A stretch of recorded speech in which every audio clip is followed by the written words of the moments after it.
안녕하세요. 사회보장 현장의 디지털 파트너 디위드입니다. 수백 페이지의 지침서, 매번 바뀌는 정책들, 읽어야 할 건 많은데 시간은 늘 부족하시죠. 그래서 준비했습니다. 오늘은 2026년 찾아가는 보건복지 서비스 업무 안내 세 번째 챕터, 찾아가는 보건복지 서비스 주요 내용 중 찾아가는 보건복지 상담에 대하여 심층 학습하겠습니다. 운전 중에 혹은 서류 정리 중에 가볍게 들어보세요. 지금 시작합니다. 네, 반갑습니다. 자, 본격적으로 오늘 살펴볼 자료의 핵심을 파헤쳐 볼까요? 보통 우리가 복지정책이라고 하면요. 네, 그 기초생활수급자나 차상위 계층처럼 이미 서류상으로 증명이 딱 끝나서 공적급여를 받고 계신 분들, 그렇죠. 기존의 주요 대상자분들이죠. 네, 그분들에게 혜택을 잘 전달하는 그림을 주로 떠올리잖아요.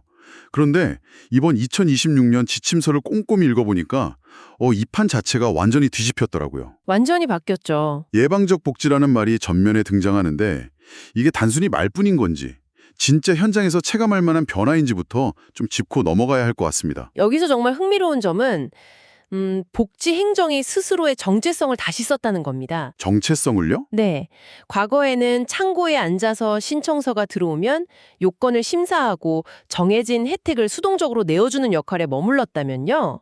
이제는 위기가 골마 터지기 전에 미리 찾아가서 막아내는 게이트키퍼로 포지셔닝을 바꾼 거죠. 아, 문지기 역할을 적극적으로 하겠다. 맞습니다. 자료를 보면 아예 타겟층 자체가 다릅니다. 공적급여 대상자가 아니더라도 빈곤이나 주거 취약, 아동학대 의심, 또 장애가구 같은 위기가구, 네네. 그리고 정기적인 상담이 꼭 필요한 고위험 1인 가구나 한부모 가정, 퇴원 애정자 같은 돌봄 필요 대상으로 그 범위가 어마어마하게 넓어졌습니다. 잠깐만요. 대상이 그렇게 넓어지면 당장 현장에서 뛰는 읍면동 직원들은 진짜 죽어나는 거 아닙니까? 그런 우려가 당연히 나오죠. 네. 제가 지침서 뒤쪽을 보다가 정말 깜짝 놀란 숫자가 하나 있었거든요. 방문 상담 권고 목표치라는 게 딱 명시되어 있던데 아, 그 부분 보셨군요. 네, 이게 현실적으로 가능한 건지 의문이 들더라고요. 사회복지 담당이나 간호직 공무원은 각각 한 달에 무려 15가구 이상을 방문하라고 되어 있고요. 네. 심지어 찾아가는 보건복지 팀장님은 10가구, 읍면동장님도 동액에서 월 5가구를 채우라고 되어 있어요. 기존 서류 업무도 막 산더미일 텐데 이 숫자가 도대체 어떻게 나온 걸까요? 그 숫자를 처음 보면 숨이 턱 막히는 게 당연합니다. 지침서를 만든 중앙부처 입장에서는 예방적 복지가 실현되려면 현장에서 최소한 이 정도의 발품은 팔아야 한다는 일종의 가이드라인을 강하게 제시한 셈이죠. 움직이라는 강력한 메시지군요. 그렇죠. 대상은 넓어졌는데 움직이지 않으면 사각지대는 영원히 발굴되지 않으니까요. 팀장이나 동장까지 동행하도록 못 박은 것도 실무자 한두 명에게 짐을 떠넘기지 말고 조직 전체가 움직이라는 시그널입니다. 아, 바로 그 지점에서 지금 이 방송을 듣고 계신 우리 시군구 주무관님들이 굉장히 중요한 열쇠를 쥐게 됩니다. 맞습니다. 주무관님들, 방금 들으신 저 15가구, 10가구, 5가구라는 숫자에 얽매이실 필요가 전혀 없습니다. 지침서 행간을 자세히 보면요. 네. 시군구에서 자치단체 상황에 맞게 별도 읍면동별 월 목표치를 제시할 수 있다라는 아주 중요한 문장이 숨어 있거든요. 바로 그겁니다. 중앙의 지침을 맹목적으로 전달하는 배달부가 아니라 기획자가 되셔야 한다는 뜻이죠. 기획자요? 네, 예를 들어서 임대 아파트가 밀집해서 노인 인구가 폭발적으로 많은 동네와 신축 아파트 위주라 1인 가구 청년층이 많은 동네는 복지 수요도 다르고 인력 상황도 완전히 다릅니다. 아, 지역마다 상황이 천차만별이겠네요. 그렇죠. 이 변수들을 분석해서 읍면동별로 실현 가능한 그러면서도 타당한 목표치를 재설정해 주는 것. 그게 바로 시군구 주무관의 핵심 역할입니다. 저는 이 전체적인 시스템을 보면서 오케스트라가 떠올랐어요. 현장에서 뛰는 사회복지직, 간호직, 동장님들이 각자의 악기를 들고 연주를 하잖아요. 네.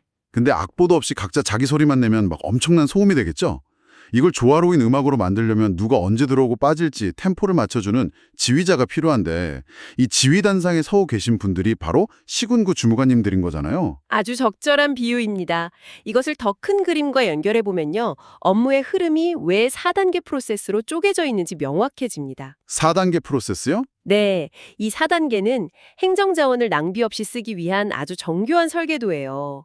가장 먼저 1단계는 시군구 차원에서 전체적인 판을 짜는 상담계획 수립 단계입니다. 그런데 제가 현장 이야기를 들어보면요. 계획은 늘 번지르르 한데 2단계에서 항상 삐걱거리더라고요. 그 보건과 복지의 협력 체계 구축 단계 말이죠. 아, 그 부분이 핵심적인 허들이죠. 솔직히 시군구 복지정책과랑 보건소 부서가 칸막이가 엄청 높잖아요. 지침서에는 정기회의도 하고 읍면동의 자원도 연계하라고 되어 있는데 이게 말처럼 쉽지가 않거든요. 실무자들의 가장 큰 고충이 바로 그 부서 간 칸막이입니다. 보건소는 우리는 의료와 건강관리가 주 업무다라고 하고 복지과는 생활지원이 우선이다라고 하니까요. 늘 부딪히는 지점이죠. 하지만 지침서가 이 2단계를 읍면동 방문인 3단계 이전에 떡하니 박아둔 이유를 깊이 생각해 봐야 합니다. 지금 우리 청취자분들께 꼭 여쭙고 싶은 게 이겁니다. 2단계 협력 체계를 얼마나 촘촘히 구축하느냐가 읍면동 직원들의 업무 하중을 좌우한다는 사실 체감하고 계신가요? 아, 시군구에서 길을 잘 닦아놔야 한다는 거군요. 맞습니다. 시군구 차원에서 이 두 부서 간의 정기적인 소통 채널, 즉 공동 교육을 기획하거나 연계 가능한 자원 리스트를 통합하는 작업을 미리 해두지 않으면요. 결국 현장 직원이 대상자 집에 찾아갔을 때 반쪽짜리 파방밖에 내릴 수 없게 됩니다. 그 말씀은 시군구에서 보건과 복지 협력 테이블을 단단하게 만들어주지 않으면 그 업무 하중이 고스란히 읍면동 직원의 어깨로 쏟아진다는 거네요. 정확합니다. 주무관님들의 기획력이 단순히 행정 절차가 아니라 현장 직원의 퇴근 시간을 결정할 수도 있다는 뜻이기도 하고요. 네, 정말 중요한 포인트죠. 그렇게 세팅이 끝나면 3단계 방문 상담, 그리고 4단계 사후 모니터링으로 이어지는데 여전히 인력 부족이라는 근본적인 의문이 남습니다. 공무원들만으로 이 거대한 그물망을 다 짤 수 있나요? 불가능하죠. 그래서 지침서가 민간 인적 안전망에 상당한 지면을 할애하고 있었습니다. 지역사회 보장협의체 위원, 명예사회복지공무원, 통장님, 이장님들은 기본이고요. 네. 눈여겨볼 만한 데이터가 하나 있는데 전국 100개 시군구에서 활동하는 좋은 이웃들 사업이라는 게 있습니다. 좋은 이웃들이요? 네, 무려 4만여 명의 자원봉사자가 동네 구석구석을 누비며 위기 가구를 발굴하고 있어요. 공무원의 행정력과 이 민간의 정보력을 어떻게 결합할 것인가? 이 역시 시군구 단위에서 디자인해야 할 중요한 숙제입니다. 자, 그럼 이제 진짜 현장으로 들어가 보겠습니다. 계획도 섰고 민간 자원도 준비됐습니다. 읍면동 직원이 어느 고위험 1인 가구의 문을 두드리고 거실에 마주 앉았다고 상상해보죠. 도대체 거기서 무슨 대화가 오가야 하는 겁니까? 네, 아주 중요한 순간이죠. 지침서를 보니까 참 현실적인 조언이 있던데요. 의존하게 만들지 말라는 문구가 눈에 띄더라고요. 매우 중요한 철학입니다. 상담자가 집에 찾아가면 대상자는 자연스럽게 관공서에서 나한테 뭔가를 주러 왔구나 하고 기대하게 됩니다. 당연히 그렇게 생각하시겠죠. 여기서 자칫하면 민원 처리식으로 전락해요. 무엇이 필요하십니까? 쌀을 드릴까요? 지원금을 드릴까요? 하는 식으로요.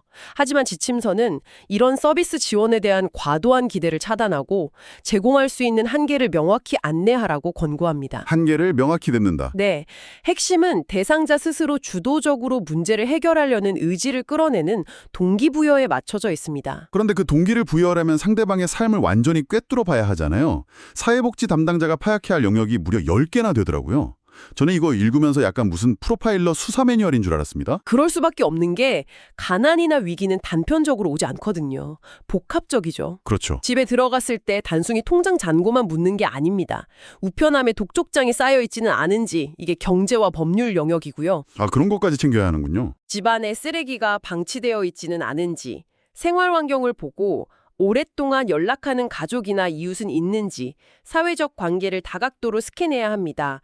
여기에 동행하는 간호직 공무원의 역할이 더해지면 아주 입체적인 분석이 가능해지죠. 간호직 공무원분들은 구체적으로 어떤 역할을 하나요?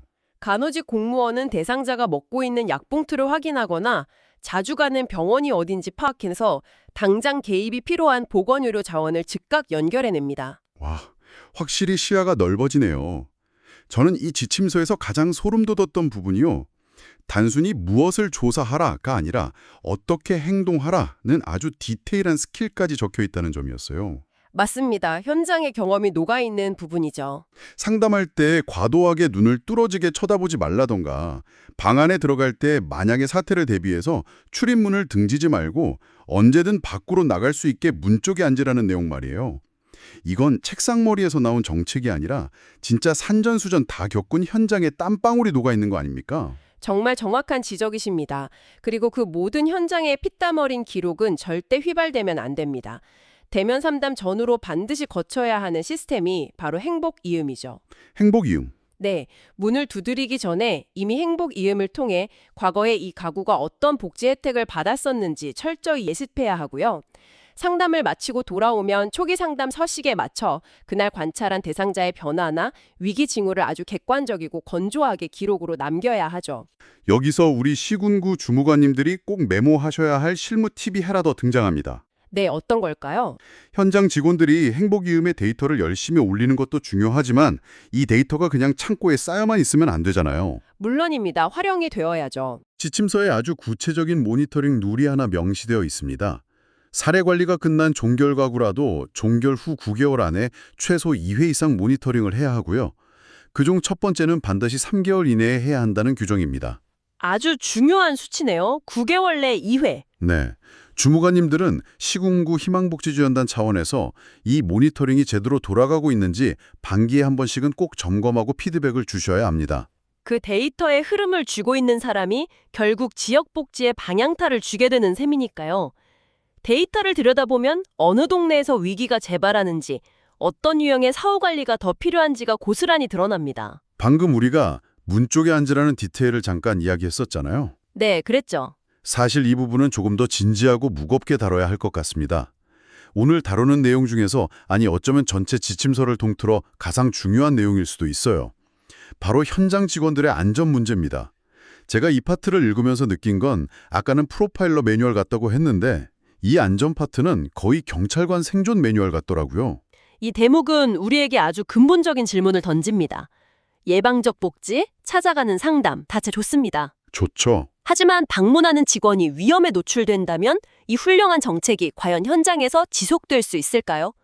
그래서 지침서는 방문하기 전에 반드시 스크리닝해야 할 6가지 위험 요소를 아주 날카롭게 규정해뒀습니다. 네, 그 6가지 목록을 보면서 현장의 공포가 훅 다가왔습니다. 대상자가 술에 취해 있다거나 집안에서 심한 다툼이 벌어지고 있는 상황, 또는 대상자가 극도로 흥분해 있거나 방문 자체를 적대시하는 경우죠. 네. 게다가 폭력 전과가 있거나 최근에 실직, 가정 해체 같은 극심한 스트레스를 겪고 있는 경우도 아주 큰 위험 징후로 봅니다. 이런 집에 서류 가방 하나 딱 들고 들어가는 상황을 상상해보면 정말 아찔하거든요. 만약 저 6가지 중 하나라도 감지된다면 주저없이 방문 일정을 미루거나 대비책을 세워야 합니다. 주저없이요? 네, 그래서 지침서의 행동 수칙이 매우 구체적이고 단호한 겁니다. 현장 종사자는 일정과 목적지를 반드시 동료에게 알리고 움직여야 하고요. 혼자 몰래 가면 안 되죠. 집 안에서도 아까 말씀하신 대로 도망가기 쉬운 쪽에 앉는 것은 물론이고 부엌처럼 냄비, 칼, 뜨거운 물이 있어서 순식간에 무기로 돌변할 수 있는 물건이 있는 장소는 무조건 피해야 합니다. 위험이 감지되면 망설이지 말고 즉각 현장을 이탈하라고 명시되어 있습니다. 당연히 혼자 가면 안 되겠죠. 고위험 가구는 민간 인력을 포함하더라도 무조건 2인 1조로 움직여야 하고 필요하다면 경찰에 동행을 요청하라고 되어 있습니다. 심지어 내방 상담을 할 때도 험악한 상황이 벌어질 것 같으면 미리 고지를 한 뒤에 대화 전체를 녹음하거나 녹화해서 증거를 확보하라는 지침도 있더라고요. 불미스러운 사고가 터졌을 때의 사후 대처 매뉴얼도 눈여겨봐야 합니다. 피해를 입은 직원에 대한 즉각적인 의료 조치는 당연한 기본이고요. 관리자에게 보고한 뒤 작성하는 사고 보고서의 수준이 남다릅니다. 어떻게 다른가요? 언제 어디서 다쳤다 정도가 아니라 그 순간 클라이언트가 어떤 행동을 했고 종사자는 어떻게 반응했으며 목격자는 뭐라고 증언했는지를 아주 철저하고 객관적으로 기록해야 합니다. 이건 나중에 법적 대응이나 산재 처리 등 행정적 조치를 위한 아주 결정적인 방패가 됩니다. 그래서 저는 오늘 방송을 듣고 계신 시군구 주무관님들께 정말 강력하게 2번, 3번 호소하고 싶습니다. 네. 읍면병 직원들이 안전하게 일할 수 있는 환경을 만드는 것, 비상벨을 지급하고 녹음 장비를 구비하고 경찰과의 핫라인을 실효성 있게 구축하는 이 모든 예산과 기한이 바로 주무관님들의 책상 위에서 시작되어야 합니다. 안전이 담보되지 않은 복지 정책은 결국 모래성일 뿐이니까요. 동의합니다. 오늘 지침서를 쭉 분석하면서 개인적으로 이런 생각이 들었습니다. 복지의 패러다임이 이렇게 현장 중심으로 또 위기 예측 중심으로 고도화된다면요. 앞으로 우리 공공복지 인력들에게 필요한 교육도 완전히 달라져야 하지 않을까요? 완전히 달라져야 한다면 어떤 식으로요? 단순히 법령을 외우고 행정 시스템을 다루는 법을 넘어서 극한의 감정 상태에 있는 사람과 대화하는 위기 협상가의 스킬이나 지역사회의 갈등을 조율하는 심리 전문가 수준의 훈련이 필요해 보입니다. 내년도 시군구 단위의 역량 강화 교육을 기획하실 때 우리 주무관님들이 한 번쯤 깊이 고민해 보실 만한 화두가 아닐까 싶습니다. 지금까지 오늘 정책의 핵심 포인트들을 짚어봤습니다. 업무에 작은 도움이 되셨나요? 복잡한 정책을 이해하는 것만큼 중요한 건 그것을 우리 지역만의 특색에 맞춰 현장에서 구현하는 것입니다. 엑셀과 종이 뭉치 대신 우리 지역 맞춤형 디지털 시스템이 필요하다면 언제든 디위드를 찾아주세요.